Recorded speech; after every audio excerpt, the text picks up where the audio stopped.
Hi guys, this is Aparajita. Welcome back to विद्यार्थी.in। उम्मीद है आप सब अच्छे हो and you all are doing great. So I don't know आप ये वीडियो कब देख रहे हो, but today is Hanuman Jayanti and I am wishing him a very very happy birthday. So guys, हम लोग इस वीडियो के साथ करने जा रहे हैं चैप्टर नंबर 4 के MCQs को, जो है भाई एग्रीकल्चर के आपकी ज्योग्राफी की बुक से। सो गाइस, ई विद्यार्थी के बारे में या जो भी ई विद्यार्थियंस है वो जानते ही हैं दैट कितना सब कुछ है यार। मेन्यू को एक बार अच्छे से लुकआउट कर लेना, नोट्स, इंपॉर्टेंट क्वेश्चंस, क्या क्या नहीं है, सब कुछ मिल जाएगा। ठीक है, सो विदाउट एनी देरी जल्दी से हम लोग स्टार्ट कर लेते हैं। आपका समय काफी कीमती है। सो क्वेश्चन नंबर 1 के साथ जल्दी से हम लोग शुरू कर देते हैं। तो क्वेश्चन नंबर 1 है guys, which country is the largest producer of oil seed in the world. So देखा जाए गाइज, तो यहाँ पे 4 ऑप्शन दिए गए हैं, इंडिया, ब्राजील, USA और ऑस्ट्रेलिया। तो बात करी जाए इंडिया की, ये 2015 के सेंसस रिपोर्ट के द्वारा देखा गया था कि सेकेंड लार्जेस्ट प्रोड्यूसर था आफ्टर चाइना ऑयल सीड का। इंडिया उसके बाद धीरे धीरे करके फर्स्ट पे आ गया। सबसे ज्यादा सोयाबीन उगाता है, उसका तेल हम एक्चुअली सबसे ज्यादा यूज करते हैं। सबके घर में फॉर्चून, महाकोश, कुछ ना कुछ तो आता ही होगा। So they are all soybean brand के, सोयाबीन सीड के ऑयल।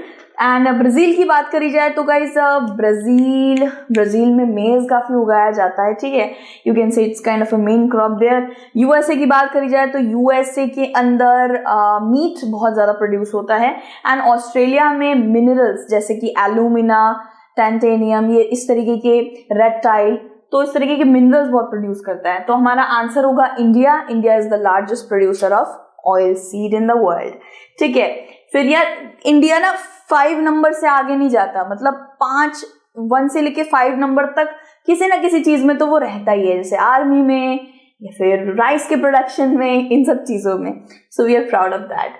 सेकेंड वाले पे आ गए यार, which is the leading coffee producing state in India. Coffee producing state की बात करी जाए तो केरला, तमिलनाडु और कर्नाटका तीनों ही कॉफी प्रोड्यूसिंग स्टेट्स हैं। लेकिन इसमें आपको कंफ्यूज नहीं होना बच्चा, कर्नाटका जो है ना वहां पे इनिशिएट हुआ था। कर्नाटका में सबसे पहले इंट्रोडक्शन हुआ था कॉफी का बाबा बोदान हिल्स के अंदर। So the right answer will be Karnataka. और यहाँ पे क्या है भाई, वेस्ट बंगाल की बात करी जाए तो वहां पे जूट का बहुत ज्यादा प्रोडक्शन होता है, राइस का प्रोडक्शन होता है। ठीक है, सो आंसर है कर्नाटका। थर्ड वाला है, विच of the following is a kharif crop.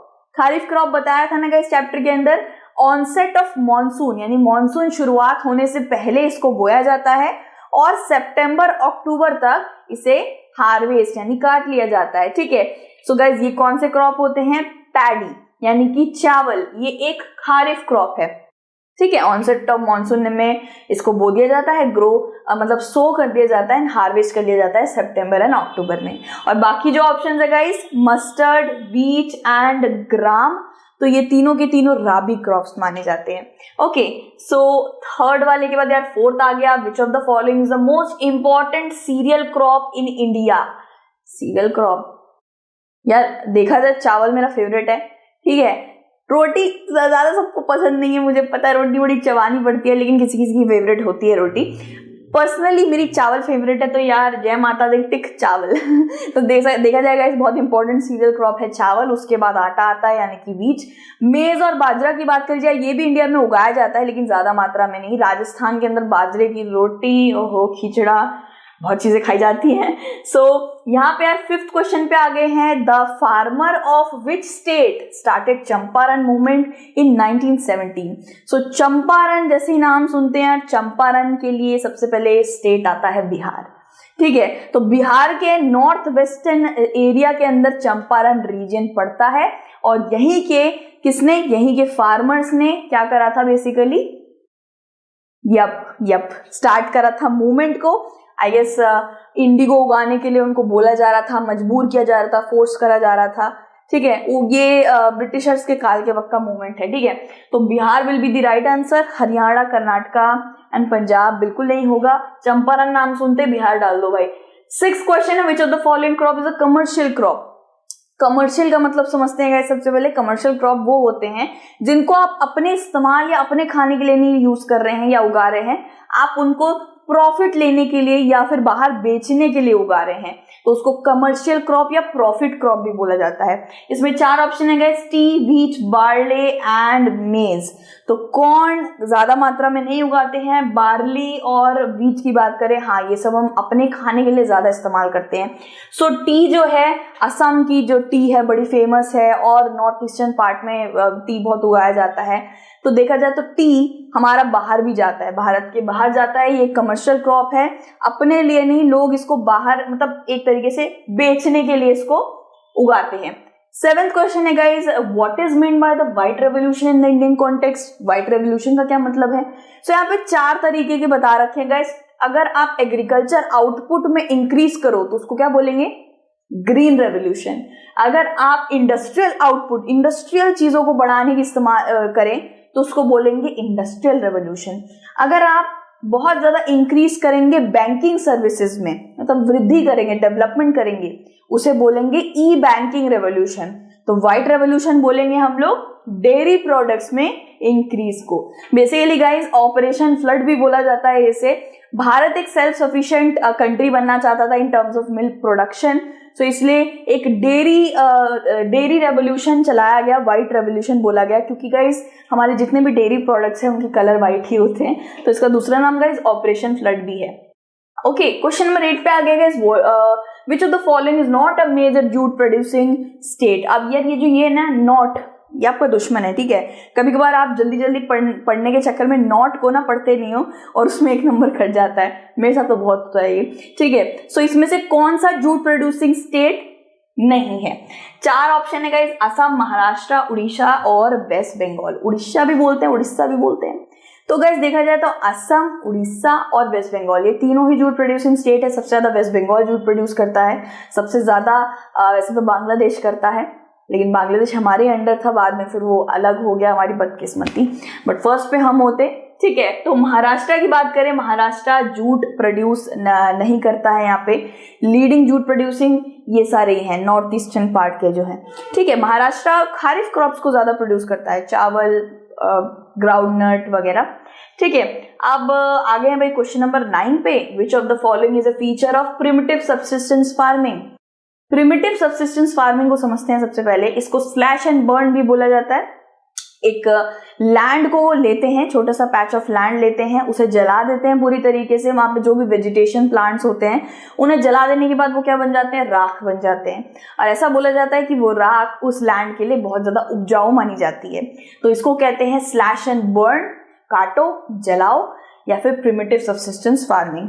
अब गाइस देखा जाए तो ये बहुत सारे ट्राइबल बेल्ट्स के तरफ करा जाता है, छत्तीसगढ़, झारखंड साइड में इसको प्रैक्टिस करा जाता है। इसमें से कौन सा फीचर है इसका? ठीक है, crops are grown for commercial purpose. Guys subsistence farming बहुत कम लोग ही प्रैक्टिस करते हैं, इसको काफी हद तक खत्म ही कर दिया गया है, लेकिन कुछ लोग अभी भी करते हैं और वो ज्यादातर अपने लिए करते हैं, मतलब अपने घर का पेट चलाने के लिए ज्यादातर करते हैं, बाहर सेल आउट करने के लिए नहीं, ठीक है। कमर्शियल फार्मिंग मतलब कमर्शियल पर्पस में बाहर सेल आउट करने के लिए, तो वो अपने खाने के लिए उतना पैच ऑफ लैंड में खाना उगाते हैं और अपने लिए इस्तेमाल करते हैं। Use of high quantity of fertilizer. Guys कोई फर्टिलाइजर, कोई भी HYV सीड या जो भी हाई यील्डिंग इनपुट्स होते हैं ना, बहुत महंगे वाले, वो सब इनको नहीं मिलते हैं, गाँव के इलाकों में करे जाते हैं। तो इसका एक फीचर है गाइस कि लो लैंड प्रोडक्टिविटी हो जाती है, यानी कि यहाँ पे ना लैंड की दुर्गति हो जाती है।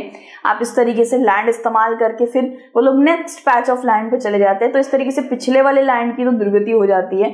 सो इस तरीके से इसमें ये इसका फीचर हुआ स्लैश एंड बर्न का। साथ साथ पोल्यूशन भी बहुत होता है गाइस, क्योंकि वहां की वेजिटेशन को जला दिया गया है। क्वेश्चन नंबर 10 है हमारा last question. Okay, so which one of the following is not a result of excessive and careless use of fertilizer and water? इसमें से कौन सा नहीं है? अगर आप बहुत ज्यादा फर्टिलाइजर और पानी इस्तेमाल करते हो अपनी मिट्टी के ऊपर या अपने क्रॉप के ऊपर, तो उससे क्या क्या होता है? ठीक है, सबसे पहला तो है माइक्रो न्यूट्रिएंट, जो पहले से ही प्राकृतिक न्यूट्रिएंट्स थे वो खराब हो जाते हैं। अगर आप किसी चीज में पानी ज्यादा डाल दोगे, समझ लो आटे में बहुत ज्यादा पानी डाल दोगे, वो उसका कभी लोई नहीं बन पाएगा, कभी वो आटे का गोला बन ही नहीं पाएगा। किसी भी चीज में एक्सेसिव पानी डाल देने से वो चीज खराब ही होती है, तो ये मिट्टी के साथ भी हो जाता है। दूसरा है गाइस, दूसरा को छोड़ दीजिए, तीसरा है water logging off the agriculture field. अगर आप पानी ज्यादा डाल दोगे तो ग्राउंड वाटर भी तो है ना नीचे, ग्राउंड वाटर ऊपर आ जाएगा, वो ऊपर की मिट्टी को खराब कर देगा। मिट्टी में ज्यादा पानी डालने से वो कीचड़ कीचड़ जैसी बन जाएगी, ठीक है। तो किसी भी चीज में ज्यादा पानी डालने से ऑब्वियस ही बात है, आप सोच रहे हो यार वो लंबा हो जाएगा, जल्दी बढ़ जाएगा, तो ऐसा नहीं होता। Salinity of soil, salinity of soil का क्या मतलब है, सॉइल को भी ना एक पीएच लेवल चाहिए होता है, जैसे हमारे फेस को चाहिए होता है, हमारी बॉडी को, वैसे ही सॉइल को भी चाहिए होता है। सॉइल में ज्यादा नमक की मात्रा हो जाती है ना, तो वो उसका सैलिनिटी बिगड़ जाता है, ठीक है। सो गाइस, ये तीनों की तीनों चीजें हो जाएंगी अगर आप फर्टिलाइजर और पानी ज्यादा इस्तेमाल करो। तो इसमें से नॉट मतलब कौन सा नहीं होगा, so improvement in the quality of land will be the right answer, ठीक है। फर्टिलाइजर ज्यादा इस्तेमाल करने से ये तीनों होंगे, लेकिन ये नहीं होगा। ओके, सो ये हमारा राइट आंसर है। 10 में से 10 आ गया भाई। इस तरीके से यार सारे के सारे आंसर्स आप देख सकते हो, सारे आंसर्स बिल्कुल एकदम करेक्ट हैं, एंड क्लैप कर दो यार अपने लिए। सो इसी तरीके से यार आप लोग भी प्रैक्टिस कर सकते हो एमसीक्यूज को। बहुत ज्यादा कामगार आते हैं यार, बहुत एग्जाम में आपका एक बढ़िया प्रिपरेशन हो जाएगा। मस्ती मस्ती में ऐसे कॉपी पेन लेके बैठो और अपना रिजल्ट लगाते जाओ। So happy studying guys, and भी बने रहिए किसी और एमसीक्यू या किसी वीडियो के अंदर आपसे जल्दी से मिलते हैं। Till then keep smiling, okay, keep smiling. God bless you everyone, best of luck, bye bye.